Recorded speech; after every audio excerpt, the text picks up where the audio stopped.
terlegitimasi untuk menjadi tentara atau polisi agama.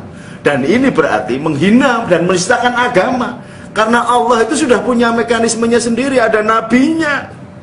Kemudian ini ada tentara ikut menertibkan agama dan sebagainya. Udahlah, negara menertibkan negaranya, membikin rakyatnya makmur, tentrem, itu sudah benar. Sesuai dengan perintah Al-Quran, summa ja'alnakum khulaifa fil ardi linanzura kaifa ta'malun, dijadikan pemimpin untuk mensejahterakan. Udah kelaparan, udah kemiskinan begini, masih ngurusi agama lagi, jadi repot semuanya.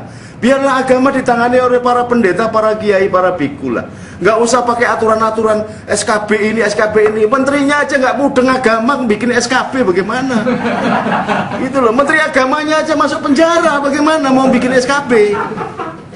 Gitu loh. Ini nggak jelas semuanya, maka cabut saja lah itu SKB-SKB-an. Biarkanlah kami hidup sendiri, kami mengatur cara sendiri, beribadah sendiri.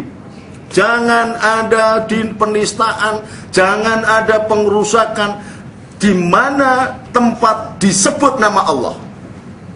Nama Allah boleh disebut dengan Bapa, boleh disebut Sang Yang Widiwasa, boleh disebut dengan Ilah, dengan Allah, dengan Allah, dengan Ar-Rahman atau yang Maha Kasih, yang Maha Kudus, yang Maha apa, nggak masalah. Karena Al-Quran sendiri mengatakan begitu. Qulitullaha abidur Rahman, ayyamatada'u falahul asma'ul husna. Panggillah aku ini yang Maha Kasih, atau Allah, atau nama apa saja yang baik. Jadi kenapa kemudian jadi persoalan tersendiri bahwa namanya beda-beda?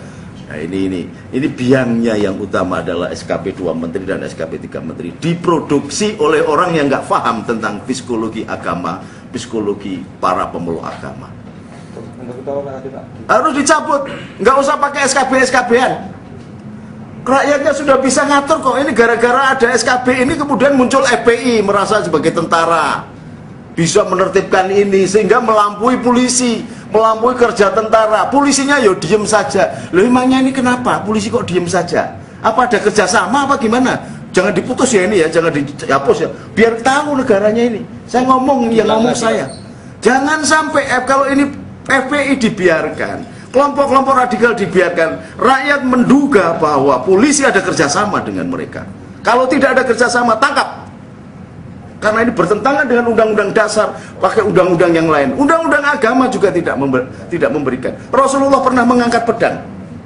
Yang barang siapa menyerang orang-orang yang tidak menyerang agama Islam, maka lawannya adalah saya. Itu kata Rasulullah. Ini kata Rasulullah. Nah, kalau Rasulullah aja mengatur begitu, sekarang ini ada yang merasa melebihi Rasulullah, menjadi front pembela Islam. Dibela dari mananya? Kalau ini negara besar yang agama Islamnya kecil, boleh ada front pembela Islam. Ini negara besar, kok ada front pembela Islam? Dibela dari mana? Dicubit siapa Islam itu? Mulai presiden sampai RT-nya itu orang Islam. Dibela dari mananya? Emangnya Gusti Allah itu tidak maha kuasa, harus ada pembelanya? Gusti Allah nggak usah dibela, nggak perlu dibela Gusti Allah. Dia punya malaikat, punya segalanya. Cukup dengan kun fayakun selesai. Pakai dibela-bela segala, emang tidak berkuasa apa? Ini yang nggak jelas. Jadi mohon ini SKP 2 Menteri sekali lagi, atau SKP 3 Menteri cabut.